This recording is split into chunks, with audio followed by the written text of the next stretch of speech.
video of Business Studies class 12, and we were doing lesson 8 directing. And now in this video we are going to study the fourth element of directing, that is communication.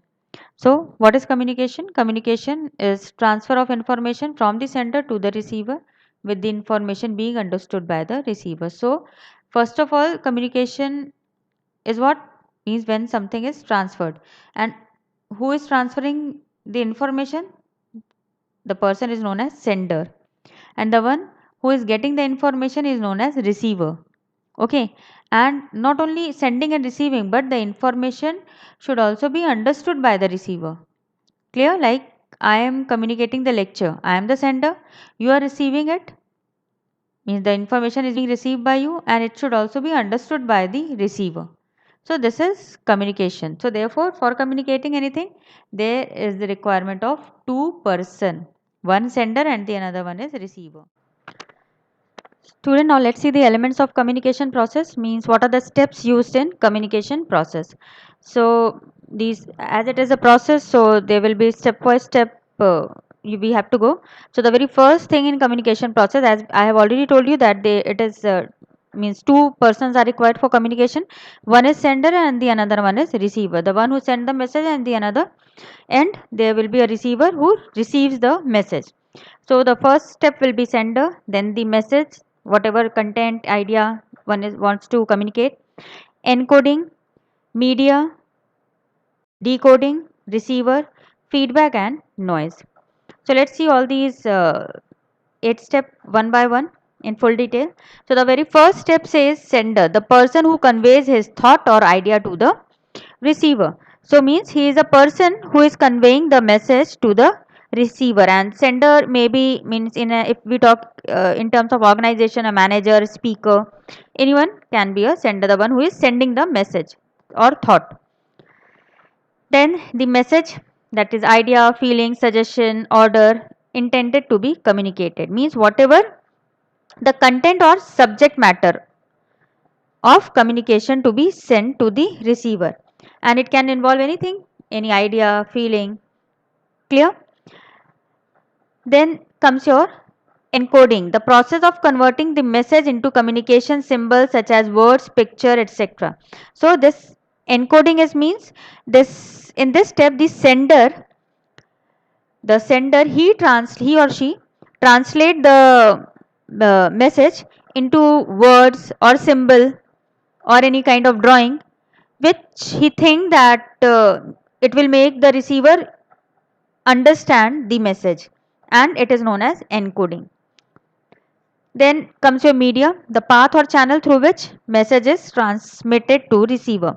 Any media, any route, any medium through which the encoded message is passed by the sender or the receiver. Clear? Like suppose the manager, they wants to convey some message.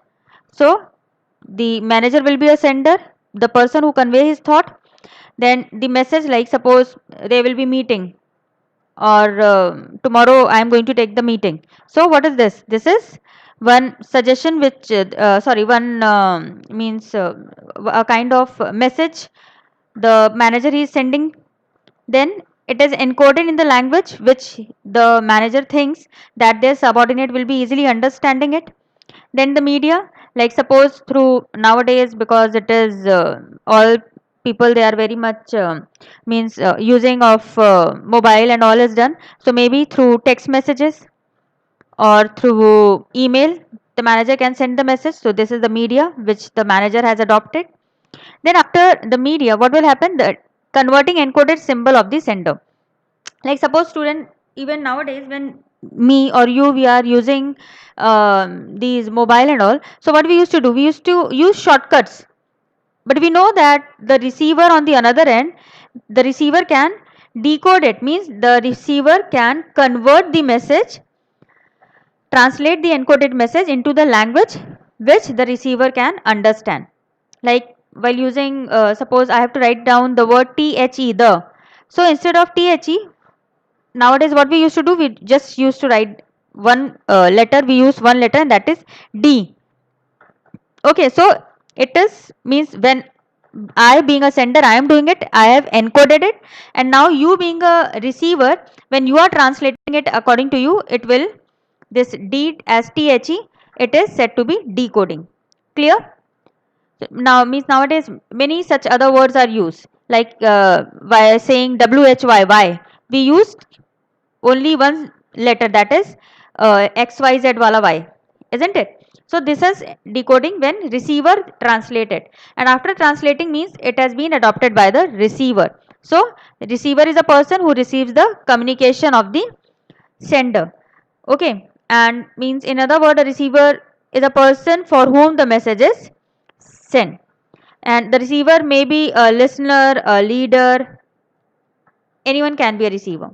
Then comes your feedback, means only after the receiver receives the message, it only ends over here. After receiving the message, the feedback has to be given, means how the sender will came to know that yes, you have understood the message the way I am communicating it. So for that, for complete communication, feedback is required. And what is feedback? All the actions of receiver indicating that he has received and understood the message of the sender. Like when the manager, they are asking from their subordinate for the meeting, then definitely the subordinate, as they are the receiver, they should convey this by feedback, they should say yes or no to the manager, so that the manager may came to know that yes, the message has been sent and has been decoded by the receiver in the same way as the manager wants to convey to them. Then the noise, actually this noise, it is in between the communication process, anywhere in between the communication process, it's not only the end. Some obstruction or hindrance to communication, like poor telephone connection, inattentive receiver, means sometimes what happens, that while you are talking to someone on mobile phone, then due to some noise or some disturbance or due to some network problem, this happens. So it is a kind of hindrance while one is communicating, and this hindrance may be caused to sender, may be caused to message or receiver, anyone. Okay, so this is all about the communication process or the elements of communication. So student, I think I made it clear to you all. Now I end up this video over here, and in the next video we are going to study about the different types of communication. So if you have any problem, any doubt, please you can ask me through comment box, and please do like, share and subscribe the video. Thank you and take care.